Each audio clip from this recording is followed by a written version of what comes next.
Hello everyone. आज की video में हम बात करेंगे बीटाडीन गार्गल्स के बारे में, यानी कि पोविडोन आयोडीन गार्गल्स के बारे में। ठीक है, आपको दिख रहा होगा ये बीटाडीन के नाम से गार्गल है, बहुत ही ज़्यादा फेमस ब्रांड नेम है ये बीटाडीन। ठीक है, इसके गार्गल है और इसके अंदर क्या मिला हुआ है, पोविडीन आयोडीन मिला हुआ है। ओके, तो जो ये पोविडीन आयोडीन गार्गल्स होते हैं ये एंटीसेप्टिक एजेंट की तरह काम करते हैं, यानी कि ये हमें इन्फेक्शन से बचाते हैं। अब जो ये बीटाडीन गार्गल है ये यूज़ कहाँ किया जाएगा उसके बारे में मैं आपको बताता हूँ।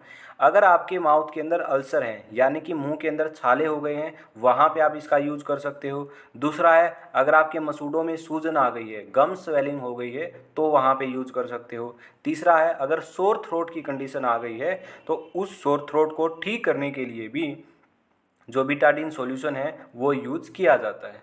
ठीक है, कहने का मतलब ये है, माउथ और थ्रोट के अंदर किसी भी प्रकार का इन्फेक्शन हो, चाहे वो बैक्टीरिया से हो, चाहे वो फंजाई से हो, चाहे वो वायरस से हो, किसी भी टाइप का इन्फेक्शन हो, उस इन्फेक्शन को ठीक करने के लिए बीटाडीन सॉल्यूशन का यूज़ किया जाता है। ठीक है, अब इसका यूज़ कैसे करना है वो मैं आपको बताता हूँ। जो ये सॉल्यूशन आपको दिख रहा है बीटाडीन, इसके अंदर पोविडीन आयोडीन है।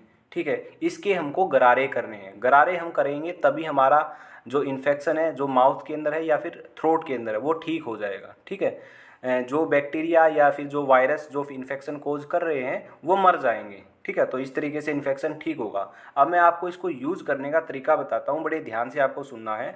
अब जो ये बीटाडीन सॉल्यूशन आपको दिख रहा है ये आपको 10 ml लेना है गिलास के अंदर, और उसी गिलास के अंदर आपको 10 ml पानी मिलाना है और फिर उसके गरारे करने हैं 30 सेकेंड तक। ठीक है, और दिन में आप 3 या 4 बार गरारे इस प्रकार से कर सकते हो। तो आपके माउथ के अंदर अल्सर है या फिर आपका जो मसूड़े हैं वो सूज गए हैं या फिर सोर थ्रोट की कंडीशन है या किसी भी टाइप का इन्फेक्शन है वो ठीक हो जाएगा। ठीक है, और ये जो प्रोसीजर है ये आप 14 डेज तक आप कर सकते हो।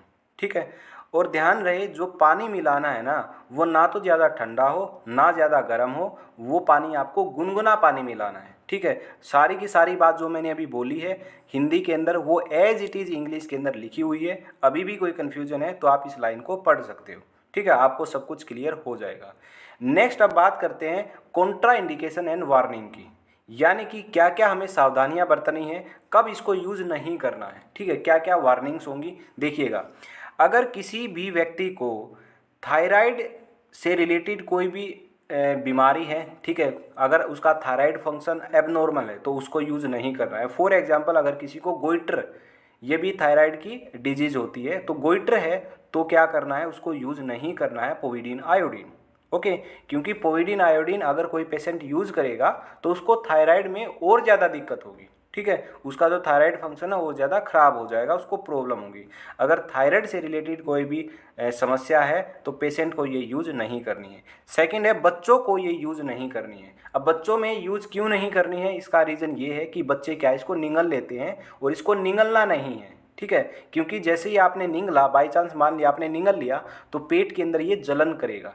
ठीक है, तो निगलना नहीं है। ठीक है, तो जो बड़े हैं उनको भी ध्यान रखना है कि ये पेट के अंदर ना चला जाए। ठीक है, तो इसलिए बच्चों के अंदर तो इसके गरारे नहीं किए जाते हैं, क्योंकि बच्चों के अंदर यही डर रहता है कहीं वो निगल ना आए।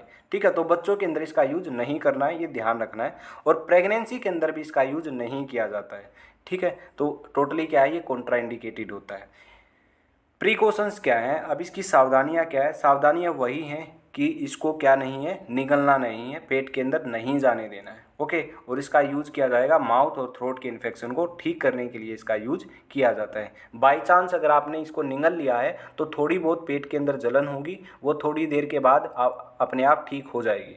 ठीक है, अगर ज़्यादा क्वांटिटी के अंदर आपने निगल लिया और ज़्यादा ही जलन हो रही है तो आप फिर नज़दीकी डॉक्टर से आप संपर्क कर सकते हो, वहाँ पर आप उनकी सलाह ले सकते हो। ठीक है, तो ये थी आज की हमारी वीडियो, जिसके अंदर मैंने आपको बीटाडीन के जो गार्गल्स हैं उसके बारे में एक्सप्लेन किया है। जो हमारी लास्ट वीडियो थी उसके अंदर हमने बीटाडीन ऑइंटमेंट के बारे में देखा था, यानी कि जो बीटाडीन की क्रीम आती है ना जो चोट पर लगाते हैं ताकि इन्फेक्शन ना हो जाए, उसके बारे में देखा था।